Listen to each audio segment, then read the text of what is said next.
All right. Good morning, everybody. Today is Friday, November 19th, and we are back with another episode of the Muffed Punt Podcast. I'm here with my guys, Matthew Sargent and Matt Jacoboski. Matt's back after missing 1 week. How you doing, Matt? I'm doing good. Got a little bit of a sore throat, but I'm surviving. And then Matthew, how you doing, my man? I'm doing good. It's been a morning, I'll tell you that much. We've been having some crazy rain in South Florida, but doing good. Oh, you want to talk about rain? How about you come up here and get some snow? Maybe someday, not today. Snowfall last night. It's funny. I went when the year I was at South Carolina for college. The 1 year I was there, obviously I'm from the north, so I can drive in the snow. But we literally got like a dusting, and classes were canceled for a week, and it was the greatest thing ever. So, let's get into it. We got a lot to talk about today. Pull up the outline. Obviously, we'll talk about. The title kind of explains itself. You're both wrong, but we'll get into that. In terms of our pick'em contest, it is incredibly close. Me and Matt are tied, or Matthew are tied at the top with I think we're 21, like 18-1, and then Matt Jacoboski, you're in third, but you're only behind by a half game, considering that we each had one push. So it's getting close. I did not expect it to be this close. I expected us to kind of like separate ourselves at least a little bit. So you guys have done your job so far, and you've got me at least, a little moving around in my seat. So it's been fun. And then later on, we'll introduce something that we're going to do on this podcast. It's a little different from the regular college football thing, just because it seems like a right year to do it, and it's just some more content that we're going to hopefully have for you guys.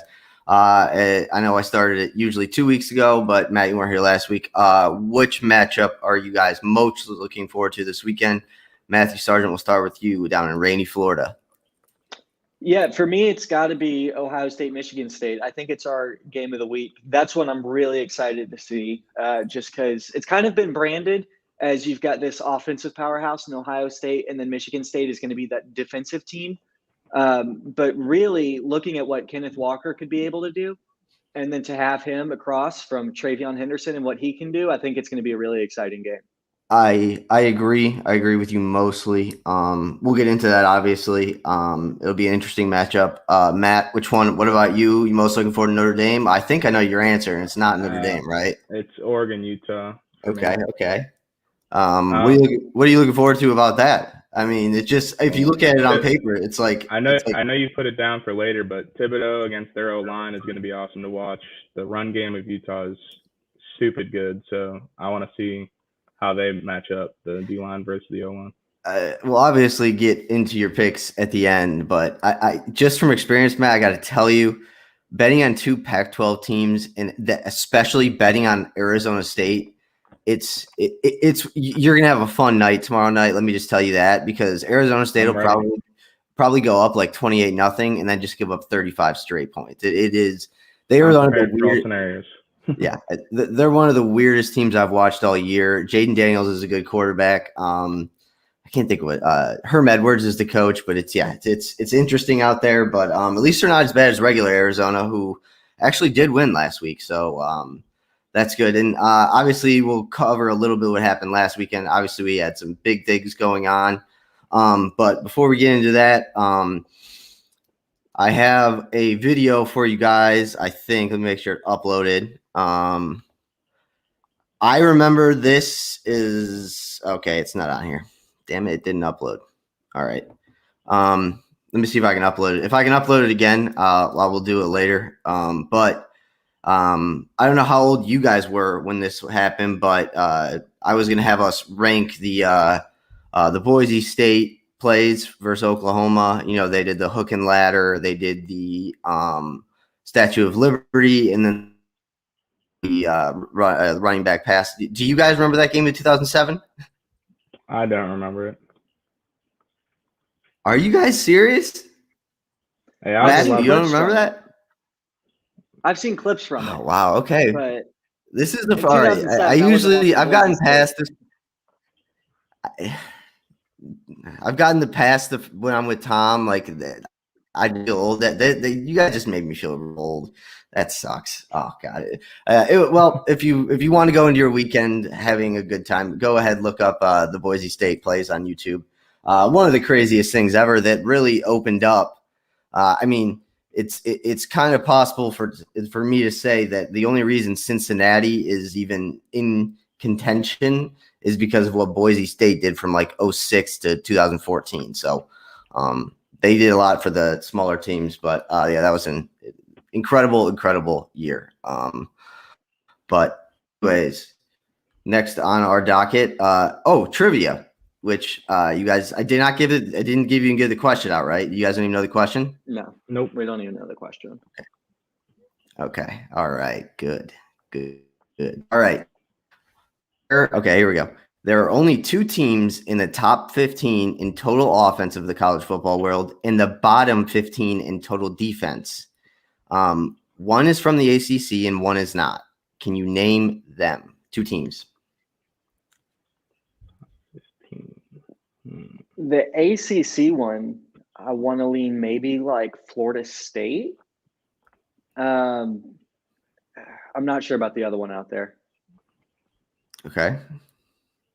Matt, I want to say it's Wake Forest, I think, because their defense is terrible, and their offense is stellar. So, what? Okay, I stumped you guys. That's good. I'm still thinking about the other one. I'll give you the one that you aren't going to get. Kent State is the one. They're I think they're 12th in total offense and 127th in defense. They average like over 500 yards a game, but they give up 500 yards a game. It's crazy. And you were on the right track, Matt, with Wake Forest, just the wrong ACC team. Virginia is, I think, like 13th or 14th in the country. I think they're like 122nd out of 133 or something like that. So, yes, but both those, I'll talk about that later when we get to prospects, actually, Matt, because that should, here, hold on. Let's keep going. So I know you guys wanted to talk about the coaching carousel. I guess I want to start with you, Matthew, first, because you're kind of our Florida guy, a little bit of SEC guy. How hot is Dan Mullen's seat in Florida right now? So me just taking the fans' perspective, I really thought he was just going to be fine. And, if next season doesn't work out, then he's gone. But with what's been coming out of the program and some of the quotes from what's in there, it's not looking good. And so I would not be surprised if he's got 2 games left on the schedule. Yeah. So he might have 2 games left at Florida. For me, I'm not crazy about firing a guy until there's a better option out there. But this looks like a really good market we're going to have over the offseason of coaches to choose from. Yeah, I kind of agree. We obviously saw Justin Fuente is out at Virginia Tech. I think that had been coming for a while. We had Scott Frost sign an extension at Nebraska, but basically take less money, because the way I look at it, like you can be a team like Nebraska who, like, they have a bad record, but they've been in like 1-2 possession games with Ohio State, Michigan, all those teams. So in my opinion, like, firing Scott Frost, there's just no point in that, because you've basically let him restart the program from the bottom. So you got to give him a little bit more time. So he took less money, fired some of his assistants, which Dan Mullen already did. Didn't he already fire Grantham? Tom, what's up, buddy? Tom is at the airport. Everyone say hi. Tom. What's up? Matthew, and then this is Matt Jacobowski on the bottom right below you. Why are you not on a plane? Because my Uber driver fucked me on getting here. He decided to show up 20 minutes after he was supposed to pick me up, and then decided to pick someone else up on the way who was going to the airport, so I missed my flight. All right. Well, hopefully we can keep you entertained, and you just go ahead and pop into the conversation whenever you want. But we got to keep going. So Yeah, Dan Mullen, didn't he fire Todd Grantham, or he's going to fire Todd Grantham? He better. Yeah, so Todd Grantham's been fired, and I believe it was the offensive lines coach was also yes, fired. who's been with him forever, though, right? It's a guy who's been with him forever, I think. And so that's what you see these coaches doing when they're on the hot seat. They just cut their assistants, which, hey, if you want to keep a job, that's the way to do it. But more really with the coaching carousel, it is going to be interesting what happens because, like I said, obviously you will have LSU open, USC. There could be a lot of things that come open. I have heard a report of, I don't know if you've seen it down south either, Matthew, but Lane Kiffin desperately wants out of Ole Miss, and I have heard that if the Miami job comes open, he will bolt for the Miami job. What do you think about that? And Matt as well. Yeah, I mean, I can start it off here. It's really interesting because I know a lot of the Miami fans wanted Mario Cristobal. I don't foresee that happening at all. There's no way you go from Oregon to Miami. That's not a step up. That's a step back. So, yeah. Yeah, 1,000%. And Lane Kiffin would definitely be fun for that. As a Florida fan who knows we could have a position open soon, there's a part of me that's kind of crossing my fingers, hoping he doesn't go for the Miami job. But for that to happen, first, the Hurricanes are going to have to fire Manny Diaz, which is probably coming, but we haven't seen it yet. So I don't want to get too ahead of myself. Yeah, and they've been so reluctant to do so over the past 3 or 4 years. It almost just feels like they should have done it every year, and they haven't done it. So I don't even know if it's going to come open. I would think that if Miami got word of this and they could get Lane Kiffin, I would think it would come open. But it's interesting. So the next thing I want to talk about coaching a little bit is, so we saw Texas Tech 2 weeks ago fire their head coach, and they hired a new guy like right away. I don't really know who he is. He's big in Texas high school football. So he was basically able to come in, and everyone was like, well, why did you hire him now? You could have got him at the end of the season. You could have got him in the offseason. But now this guy who they hired, who's this like bigwig among Texas high school football recruits, now can go out there and scout and do everything before even like this season's over. So, and it seems like it's going to work because he's already flipped 2 commits. So are we seeing maybe that in the future we see teams do this more often where they bring in the new coach, like say week 6 or week 7, so we can just get on the trail recruiting?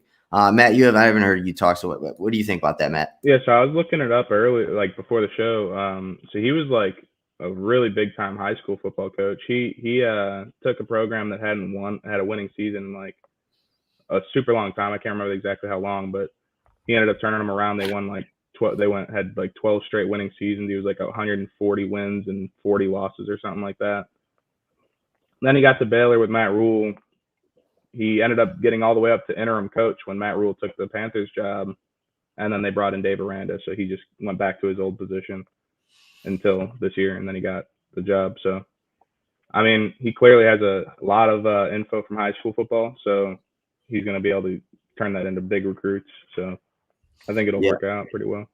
Yeah, I just it kind of makes sense more than anything now that you're looking at it. Like, yeah, if you're like a Florida fan, and obviously I don't think they're there yet, but if you're a Florida fan, and you could see the opportunity like here at the end of the season and have like your interim coach the rest of the season and then have the other guy come in and start recruiting. I think that's the way we may see it be done more. It kind of like now that it's happened, it kind of just makes sense. Did you have anything to add on that, Matthew? Not really. I mean, I agree with everything you said, Justin. I think in a couple of years, this is going to be the norm, just because. Yeah. Got you. No, okay. So back to the coaching carousel a little bit. I think we should just go around the room, and Tommy, you could chirp in if you want or not. I don't care. Who do we think gets the USC job, and who do we think gets the LSU job? Matthew, I'll start with you. Right off the bat, I can't tell you who I think is going to get the LSU job, but one thing I want to shoot down is I don't think it's going to be Jimbo Fisher. I agree. And go ahead. Yeah, I'm sorry. But I see that as too much of a parallel move. And so I don't see that. I really like James Franklin for both those spots. And Mel Tucker was a guy we floated early. And now it looks like he's going to be at Michigan State for a while. So all I'm really comfortable saying is let's put James Franklin in one of them. And then I don't see Jimbo Fisher in either of them. And that's all I got for you. Yeah.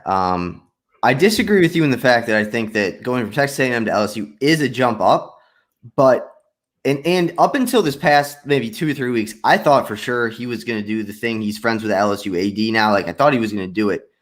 If you looked at the recruits that he's picked up in like the last 2-3 weeks, he's picked up like 3 5-stars and a couple 4-stars.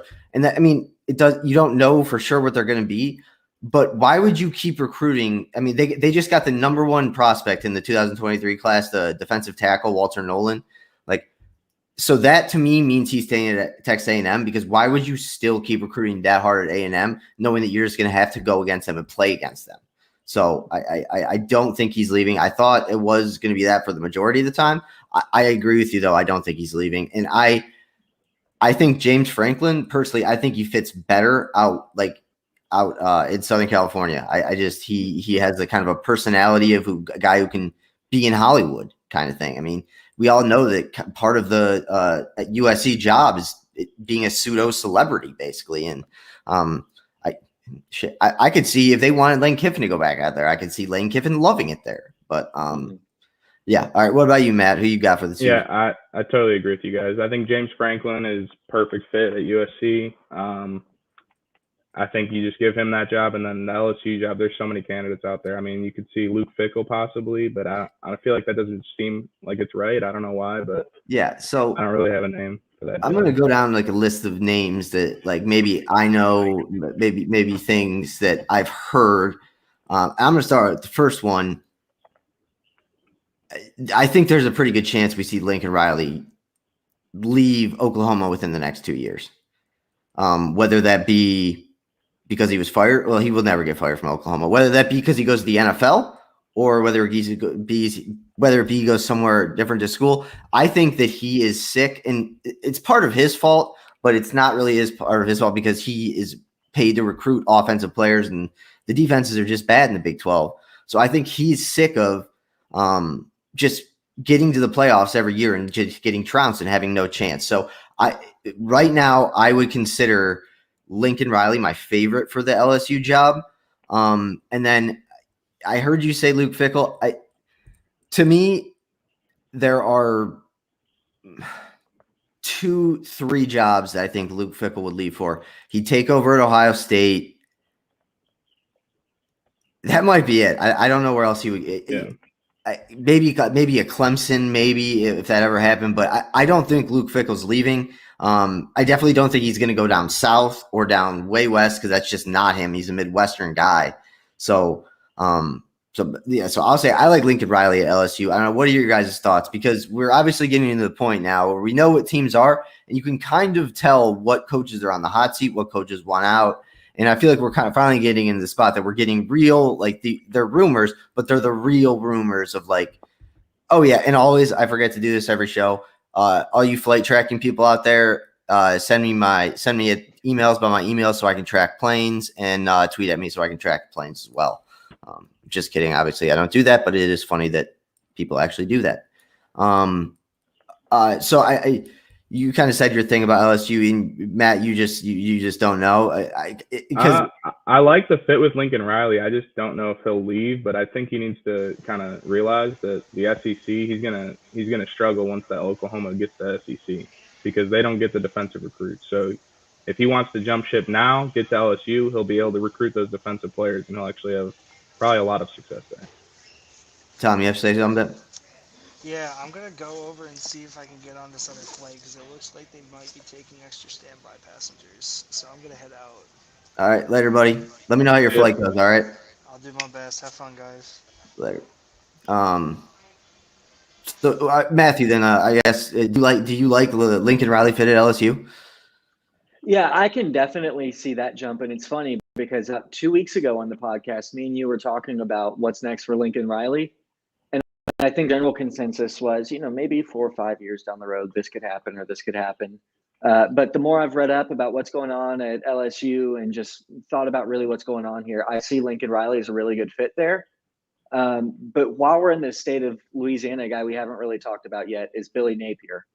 And I don't know if LSU is maybe a little too big for him, but I definitely see him jumping up to one of those high-profile jobs this season. I agree with you, and I could be totally wrong on this, and I could maybe be wrong. You guys can disagree, but what I think we're going to see with these coaching hires is you have guys like Luke Fickell and like Mel Tucker who would be able to make the jump to an LSU or a USC and be pretty good. But they also know in the back of their heads, because they've seen it for the past 20 years, that if they get over there and they have one bad season, they're on the hot seat. So I think coaches right now are much more likely to stay in their positions as long as they're pretty secure rather than go take different jobs. So I think bringing up Billy Napier is a great point, because I think guys like Billy Napier, some of those other small coach, I can't think of Coastal's coach, but some of those small, like they could get big time, like not big time offers. They could end up getting like pretty big offers just because of the fact that other like veteran coaches aren't willing to leave like we've seen in the past. Do you know what I mean? Mm-hmm. All right. Yeah. Another thing I think might be worth touching on, and I want to see what you guys think about this. I would wonder how much the upcoming playoff expansions also change what you really look for in a role. Because maybe now that, we're looking at what is it they decided on, like an 8 or 12 team, something around there? It's supposed to be 12. Yeah. Mm-hmm. So when that happens, it's much easier for a guy like Mel Tucker to stay at Michigan State and get his program into that 12 than to go to a program that he thinks he can carry to the 4. Yeah. No, all the I'll be honest with you guys. I've like consciously tried to stay out of all the conference realignment just because to me right now, just hearing all the rumor, it's just stupid. So I'm just going to wait until they're set and I'll figure it out from there. But I agree. And that's a great point leading into our next topic. So every week, obviously the college football playoff committee releases their rankings. And I don't think the 12-team playoff will come next year, maybe the year after. But if there was ever a year for a 12-team playoff, this kind of seems like it, because you basically have one dominant team and then 3 or 4 very, very good teams, and then everyone else can beat everyone else kind of. And so instead of us releasing our top 4 every week, we're going to release our top 15 or 12, maybe with your first 2 out of 3 out, whatever. We're going to keep doing that every week. And then once the college football committee makes their final judgments, we'll get together on a podcast and we'll come up with our 12-team playoff. Top 4 seed. We have rules. I'll explain all the rules later. Top 4 seeds get a bye.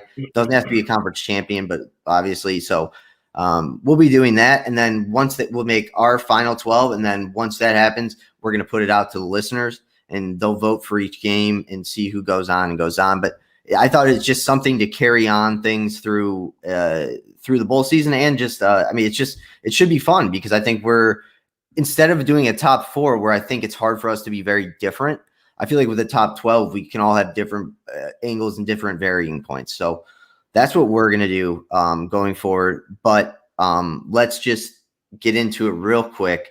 The official college football playoff rankings, not the first official, the second, they came out. Top 4 stayed the same: Georgia, Bama, Oregon, Ohio State. 5 Cincy, 6 Michigan, 7 Michigan State, 8 Notre Dame. I guess we can go around and name our top 4 if you want. I don't know.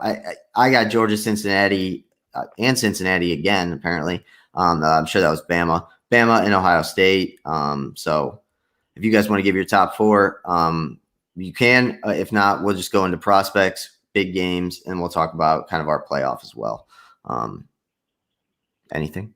Okay. Yeah, I got the same 4, just different order. So yeah. So that's why I think it's good that we just go to 12. I was like, 'cause Matt, I'm sure yours can't differ that much. Same teams, different order. Yeah. So we'll do that. But before we get to that, I don't know why I'll always accidentally skip this, but prospect watch. Matt taking care of that for us. I will say one. I don't think you're going to bring it up, but I want to real quick. A quarterback matchup that I think if you like offense and assuming Brennan Armstrong plays, the quarterback matchup between Kenny Pickett at Pitt and Brennan Armstrong at Virginia this weekend could be one of the best games of the season. Like I'm talking Oklahoma, Texas game, like where that's just back and forth. If Brennan Armstrong plays, if not, you never know. But Matt, we'll go to you. Who's rising? Who's falling? What are you hearing? What matchups are you looking forward to this week? You know the drill. This is your allotted time. Do with it what you want. So I got a little top 5 first. I got a surprise first time in the top 5 for me. So 1, I got Thibodeau. 2, I got Kyle Hamilton. 3, I got DeMarvin Leal. 4, Evan Neal. And then number 5, I got George Karlaftis from Purdue. He has been a wrecking crew, single man wrecking crew all year. I agree with you. It may be the wrong week to put him in the top 5. He got drilled with Ohio State. I had him last week too, but I didn't get to come on. So, so I'll ask you: do you think he's better than Aiden Hutchinson? I think that's a toss-up for me because that's where I've had 5 is Aiden Hutchinson. I think they're pretty different players, but they're both right there. I think Hutchinson's more versatile, whereas Karlaftis wins with strength more than anything. But yeah, no, I hear what you're saying. I think I would be kind of split on those guys either, and I do think they're basically the same player, not the same player, but they're the same level of talent. It just depends on what scheme they go into. Yeah. You don't really think a safety is going to get drafted in top 5? I don't think they will. It's hard to see one, but I did do a mock top 5, and I did have him slide into the top 5. So I had Lions taking Thibodeau, Texans. I had Matt Corral going that high because I don't know. They need a quarterback when they trade Watson. I don't know if 2 is going to be the answer. They're probably going to trade with the Dolphins. That seems pretty likely. So I had Jets taking Leal. Jaguars taking Evan Neal, and then I had Eagles taking Kyle Hamilton. That would be a very good pick for the Eagles. Okay. Mm-hmm. I see that. Yeah. I'm so caught in between the fact that it is so likely that a quarterback will go in the top 5, but I'm looking at all these quarterbacks and I mean, we'll get into the Heisman later, but even all the Heisman contenders, like even those quarterbacks, other than Corral, they're all underclassmen. So it's very hard for me to see a quarterback go top 5. This is just me talking my part, I guess. I still love Sam Howell. I still think he's going to be a good NFL player. But yeah, I like that. I like that. But like I said, one definitely to watch for me this weekend is if Brennan Armstrong is playing Brennan Armstrong versus Kenny Pickett. Kenny Pickett's going to be a first-round pick probably, and the weirdest thing is the fact that he's just going to wear 2 gloves next year in the NFL, and I just don't know if I can get over that. I'm totally fine with the 1 glove, but the 2 gloves is just like, what do you do if it rains, man? That's like, it's terrible. But all right, cool. One matchup I wanted to bring up, I got Traylon Burks against the Bama corners with Josh Jobe and that Armour Davis, or I forget his name. Oh, okay, yeah. Those 2 guys are going to be all over him. It's going to be a good matchup.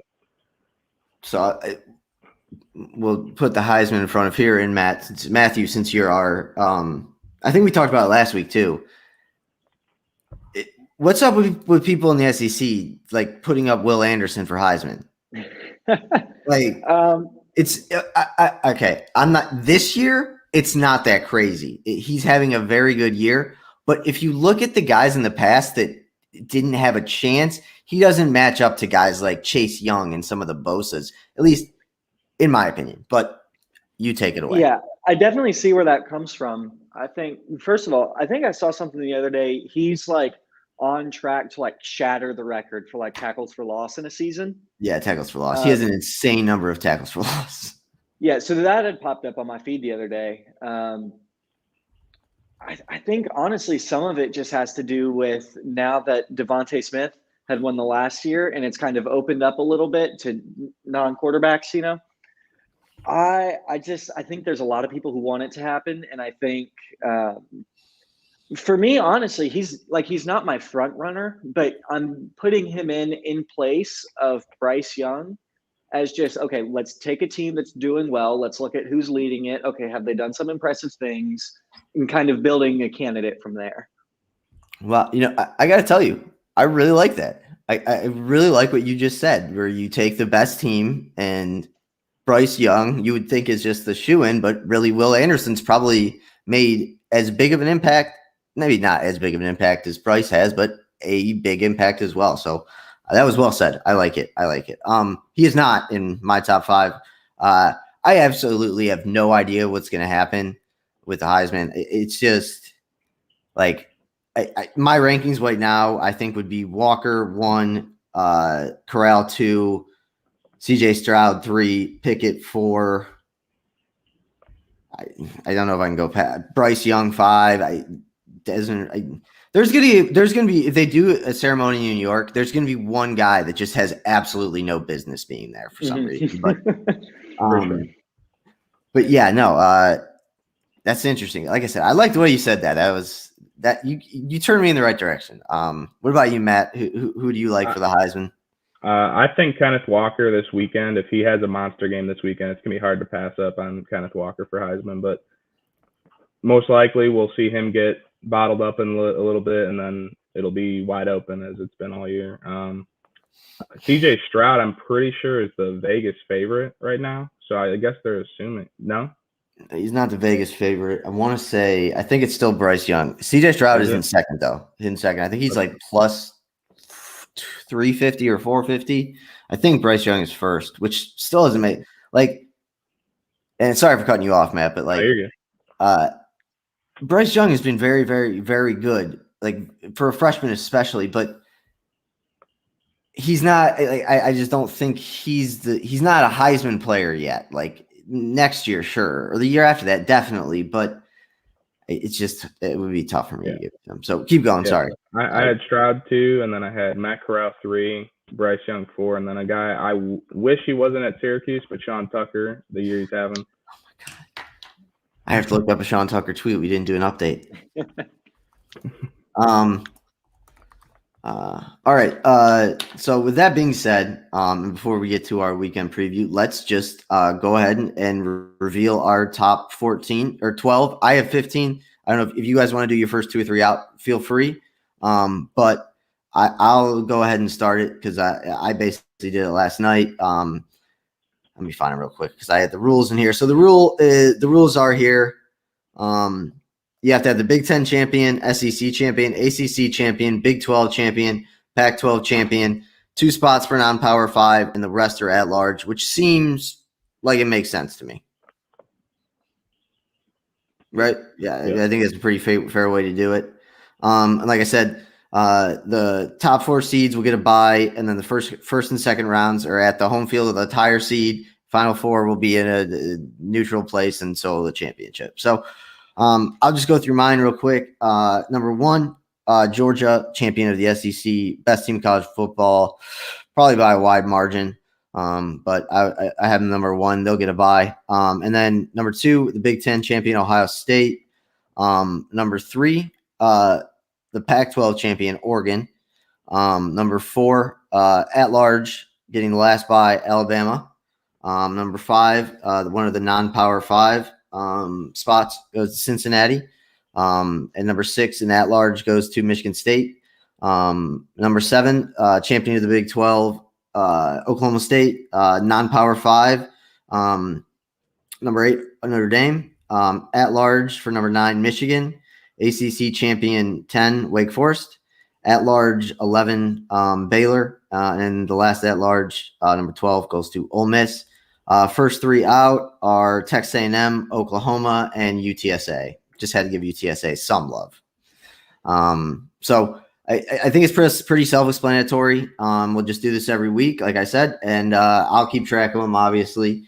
And but yeah, and then once we get to it, it's basically we're our own college playoff committee, basically. So when we watch the show, we can hate it and just be like, we'll fix it ourselves on Friday. So, all right, if you guys want to start, go with whatever, top 12, top 15. Matthew, go ahead.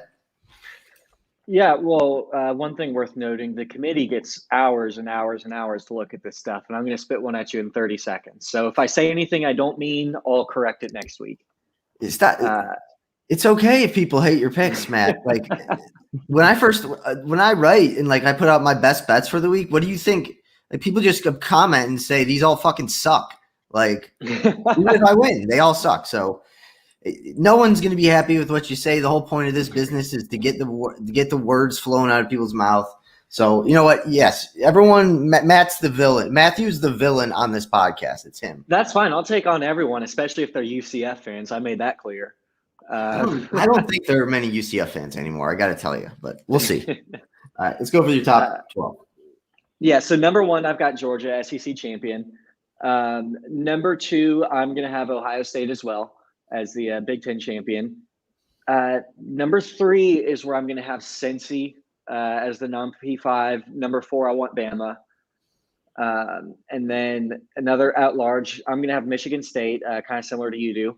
I'm not big on Oklahoma, but I probably see them being the Big 12 champion. And so right there at number 7 is probably where I'm going to plug in Notre Dame. We'll probably talk about this later, but I'm pretty hot on Notre Dame's playoff chances regardless. You guys are both psychos. I like Michigan right where they're at, to be honest. Justin, actually, I agree with a lot of this. Looking at your picks, Wake Forest at 10 is great. 11 Baylor, 12 Ole Miss. I'd probably flip Ole Miss and Baylor just because I'm pretty hot on Ole Miss. I don't see Oklahoma missing out on a 12-team playoff, though. So you'd have to find some room for them upstairs. And then A&M and UTSA being out, I'm with that as well. Okay, cool. So, yeah, the biggest difference probably from here until the next 3 weeks when we do the final one is probably just going to be who we think is going to win the conferences. Like, I do think Oklahoma State's going to win the conference. So, but you could think Oklahoma is. So, yeah. I mean, like, those were my picks aren't like any hot takes. I like actually kind of sat down for 10 minutes and kind of went through it. So that's kind of what I thought through. But Matt, how about you, my man? All right. So I got Georgia SEC champion. I have Ohio State Big Ten champion as well. I had Bama at large and then Cincinnati, non-Power 5. And then I had Oregon as the Pac-12 champions, Michigan at large, Notre Dame as another non-Power 5, Michigan State at large, and then I also think Oklahoma State wins the Big 12, so I have them there. And then Ole Miss at large, Wake Forest as ACC champions, and then Oklahoma ahead of Baylor at large. Who'd you have at 11? Text saying that? Who'd you have at 11? Wake Forest, ACC. Okay. And then 12 was? Oklahoma. Okay. Wow.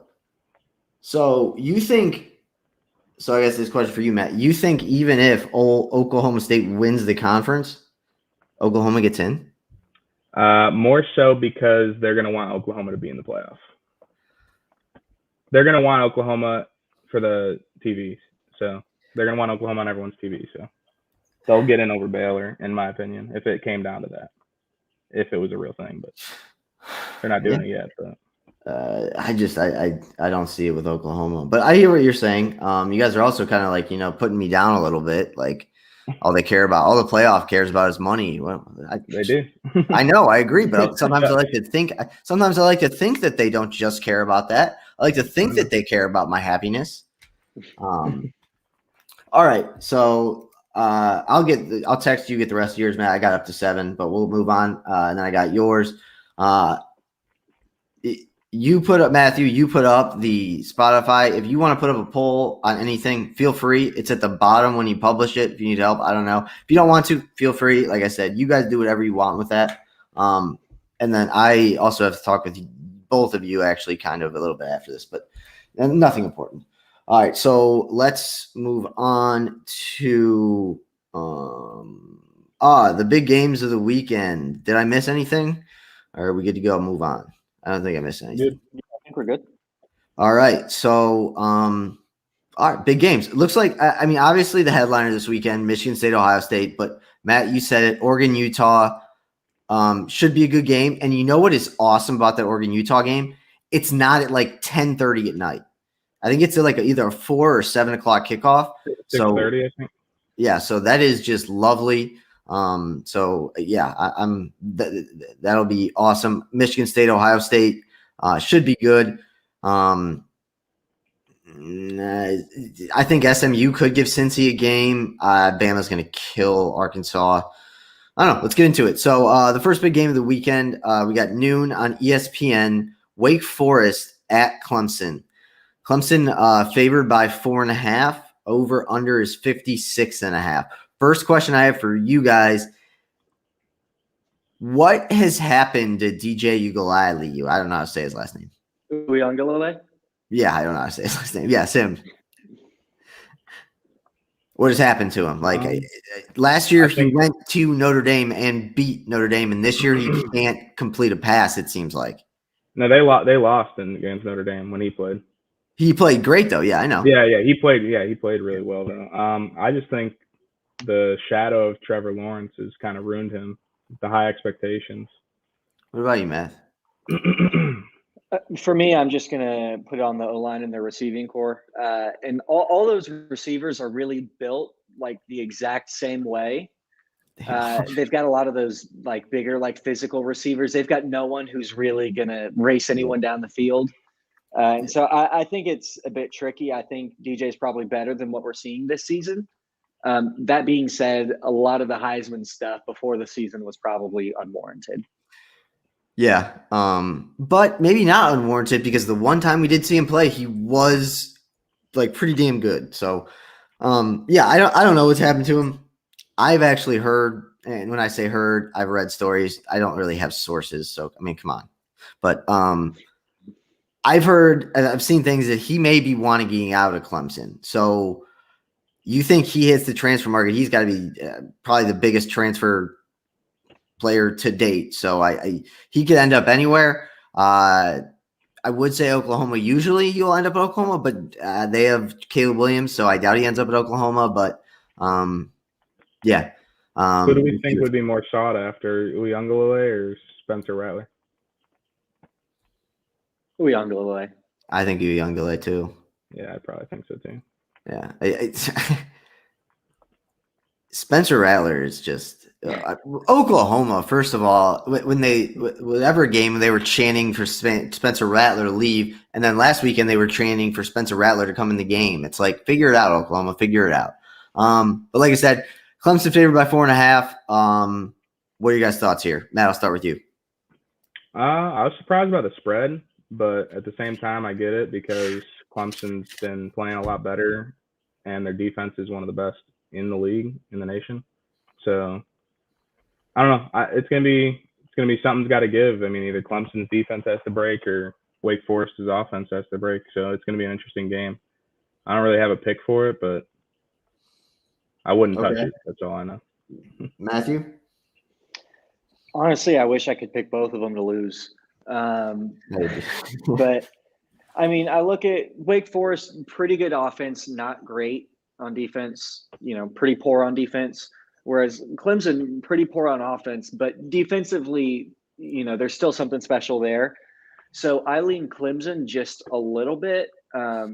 This is not the year, though, for me to put money on the idea that Clemson's going to win a game. So, I mean, if I had to pick, I would probably take Clemson minus 4.5, but I don't love it. I don't see Wake Forest giving me any reason to be confident in them.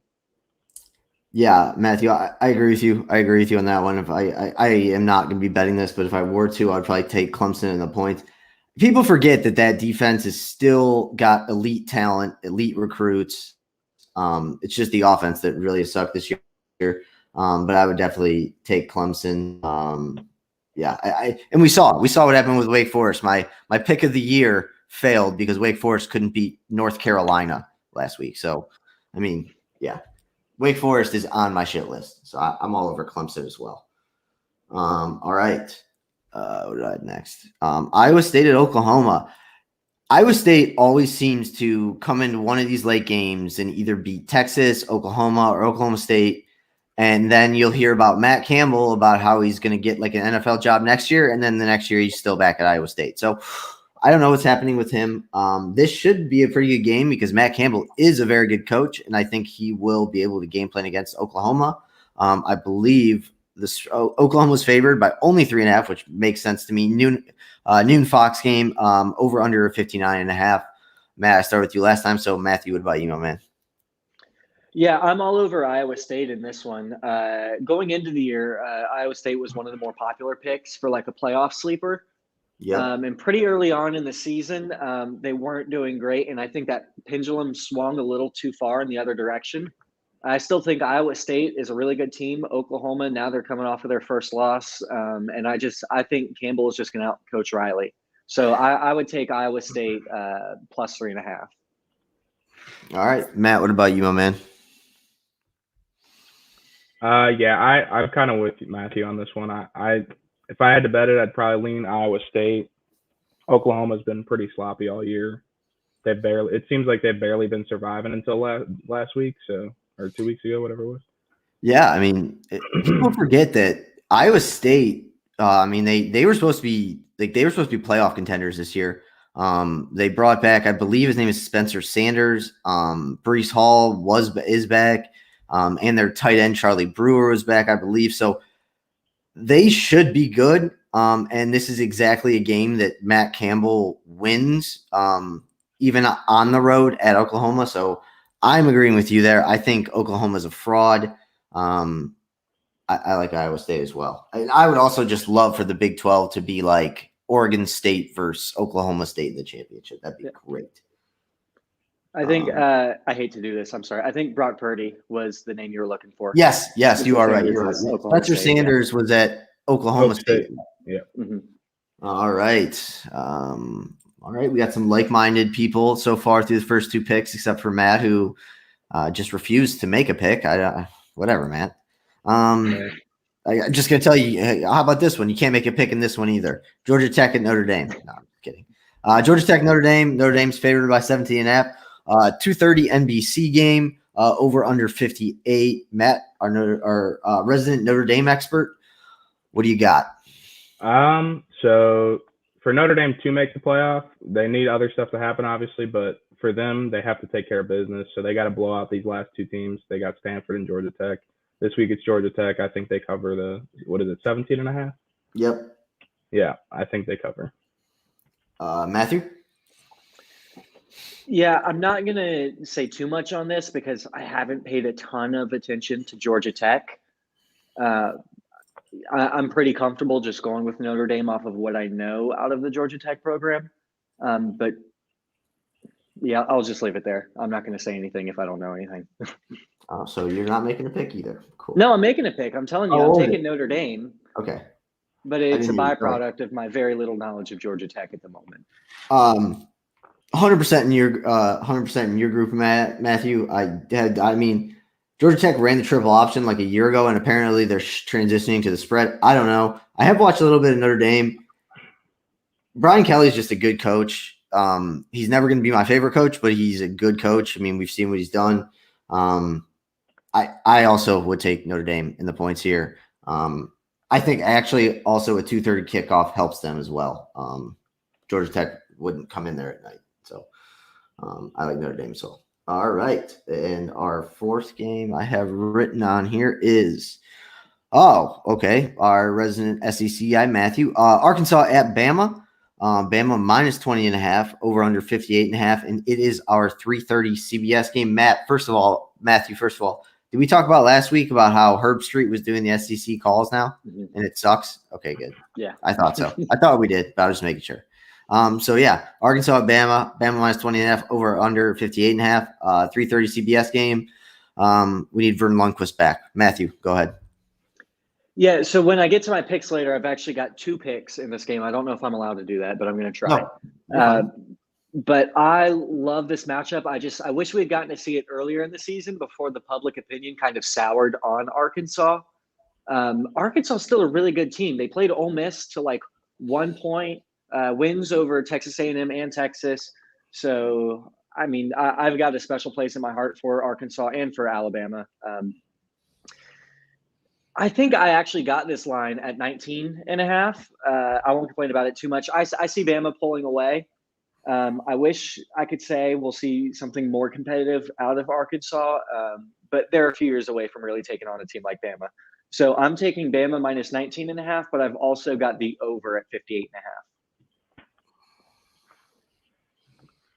All right, Matt. Yeah, so I don't like touching these big spreads. I agree Bama will probably pull away, but I like the over as well in this game. I think there'll be a lot of scoring.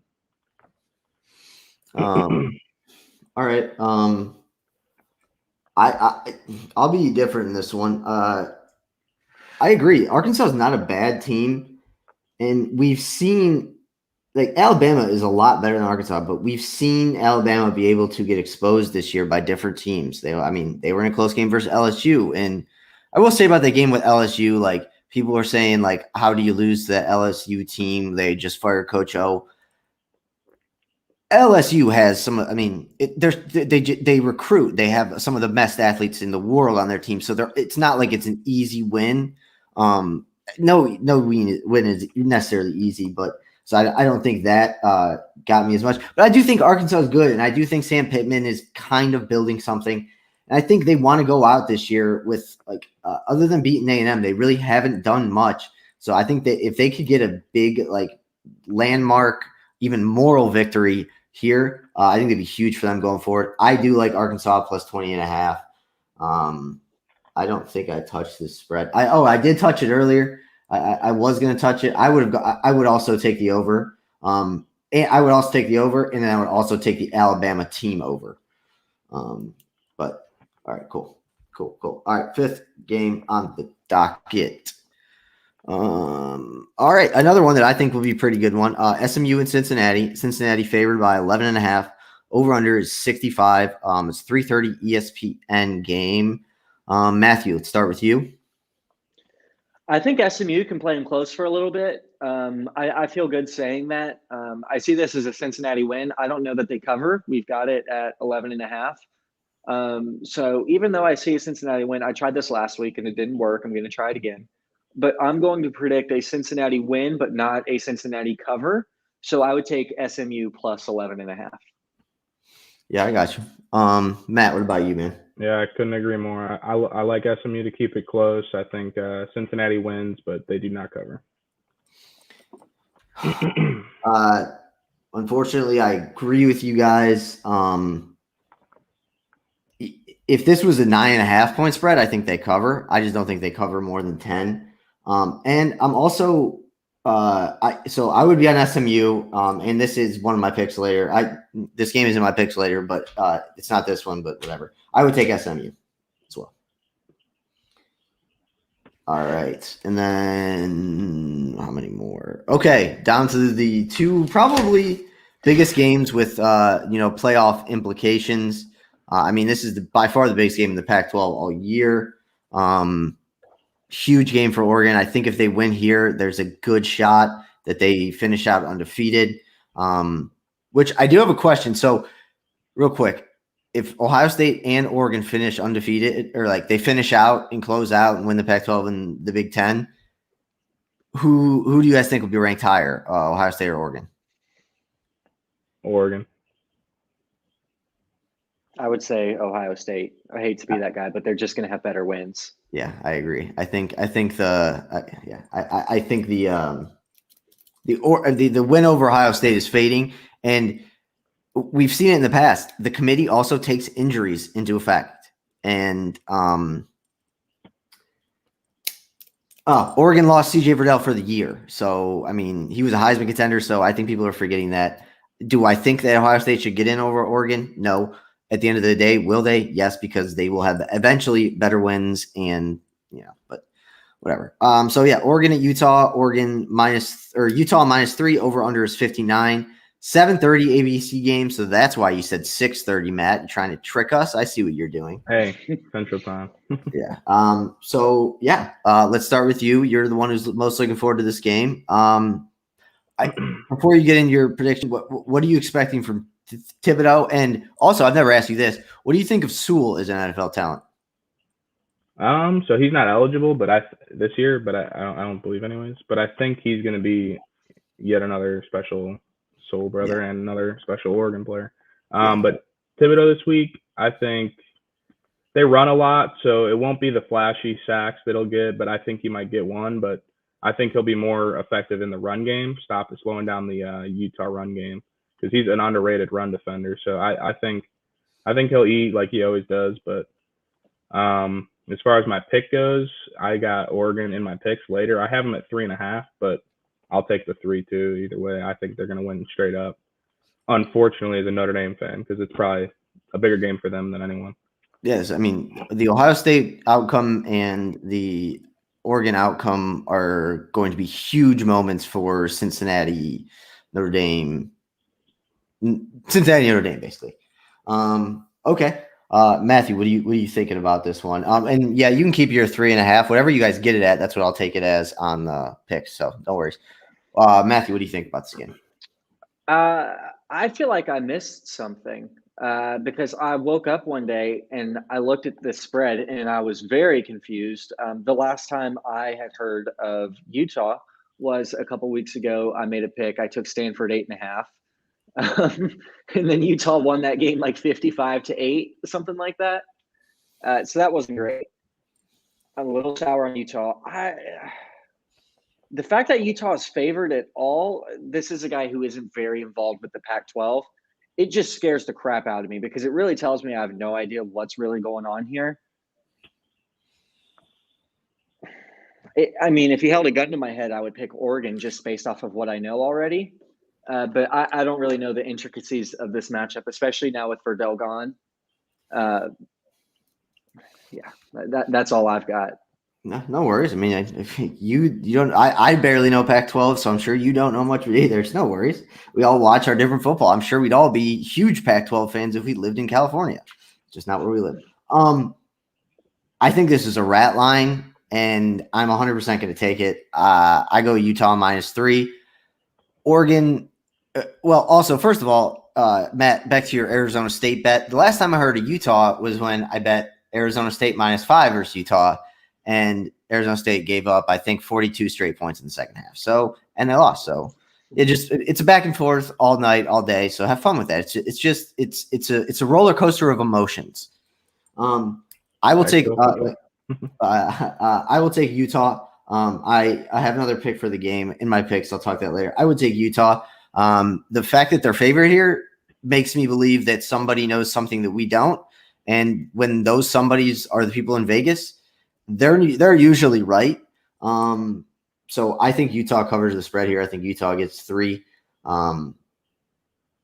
If I had to take one, I would take Utah -3, but it would not surprise me if it's a 1-point game.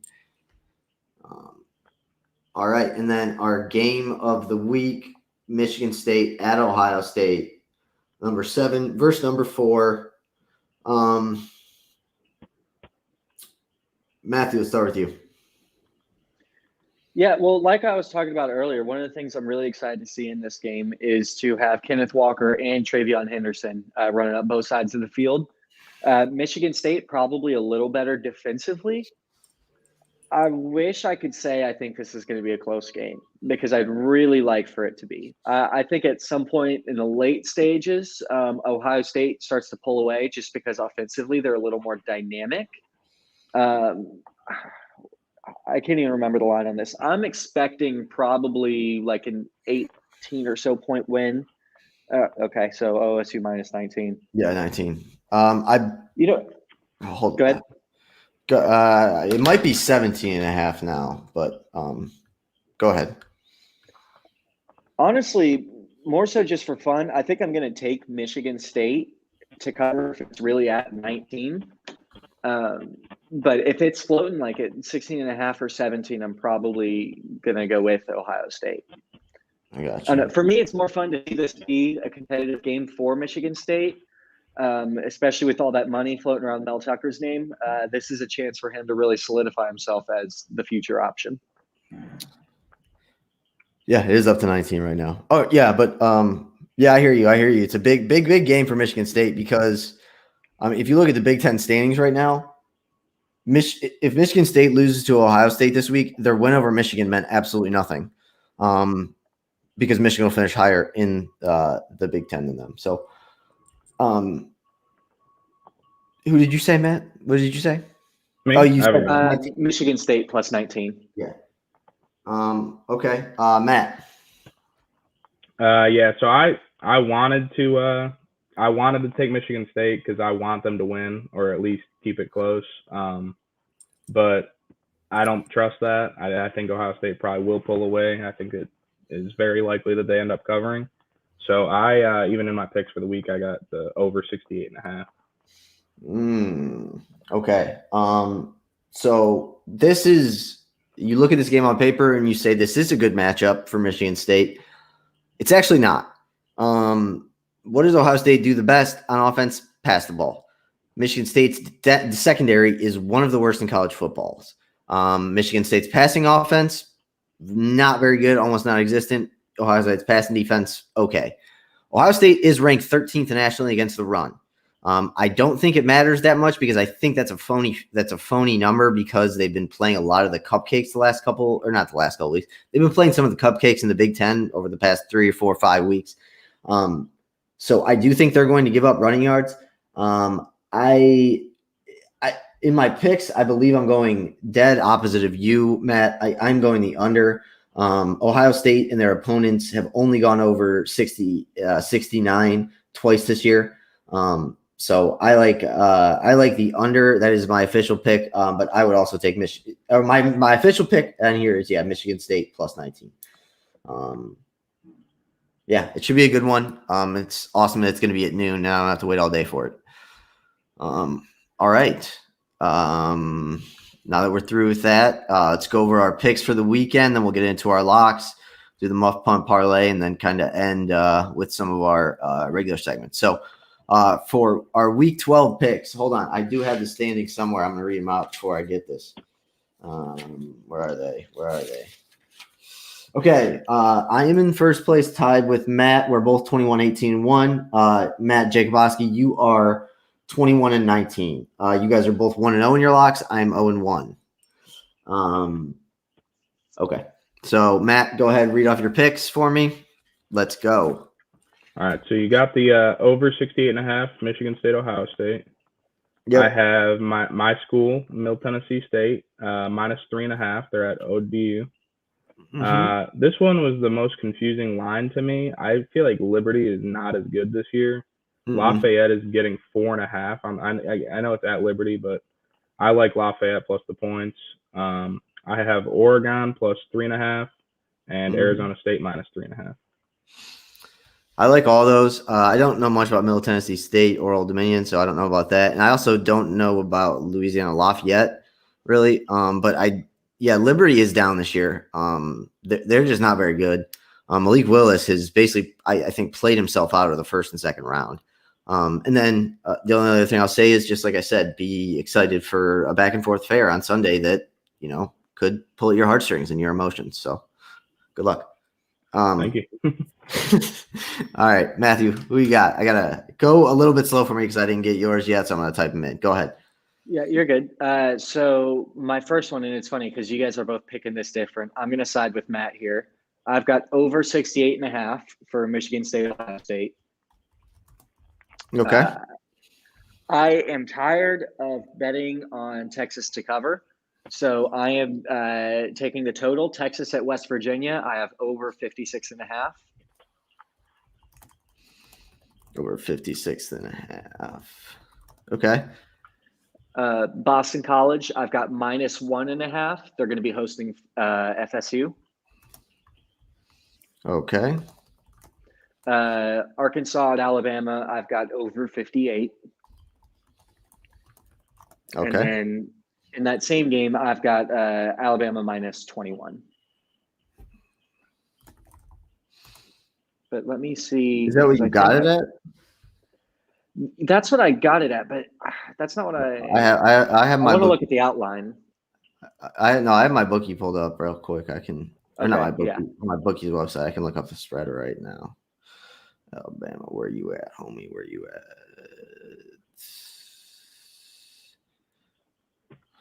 Why is it okay? It's 20.5. You want 20.5? I'll take 20.5. Yeah. All right, cool. 20.5. Okay. All right, my picks. Where are they?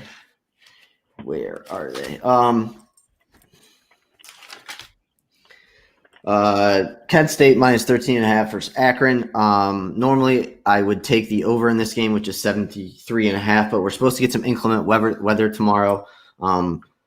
So I'm taking Kent minus 13.5. I would also take the over if I was you. It's 73.5. It's a lot, but these teams just don't know how to play defense. And then I am opposite of you guys. I like the Ohio State, Mississippi, or Michigan State under. And then SMU versus Cincy, I like under 65. And Oregon, Utah over 59. And Rutgers plus 17.5. Those are my 5 picks. I don't think those are the ones I wrote down.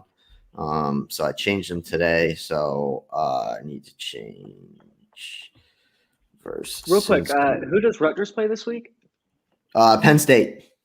The only reason I picked that is because, I mean, we talked about it in the beginning. Rutgers seems like they have a good thing going forward with them and Greg Schiano. He's recruiting New Jersey very well. They got it going forward to them. And Penn State basically played their last big game of the year last week versus Michigan. And their coach is probably leaving. I just think they've kicked in the door and they're done over there. But yeah, what was this, under 65 and SMU Cincy under 65. Neither one of them have gone over 65 and with their opponents. I think they've only done it once this year. So yeah. All right. And then Rutgers plus 17.5. All right. So which one, who we locking in for you guys? Matt, I started with you. So why don't you go again? So yeah, I mentioned it before. I got Lafayette plus 4.5 as my lock for the week. Okay. Matthew? I've got Arkansas, Alabama over 58 as my lock. All right. And I am taking Rutgers plus 17.5 on my lock. Like I said, I was the only one to miss the lock last week. So hopefully I don't mess it up again this weekend. But so the Muffed Punt Parlay will be Louisiana Lafayette plus 4.5, Rutgers plus 17.5, and Arkansas Bama over 58. That should get you up to some pretty good odds. I would guess maybe close to 500 plus 450. And I think those are all very good picks for everyone. Yeah. And then, okay. So who's going to muff the punt this weekend and who's like going to do well? I'll say score a touchdown this weekend. Who's going to get the punt return? Who's going to muff the punt? You know the drill, team, player, coach, referee. Matthew, we'll start with you.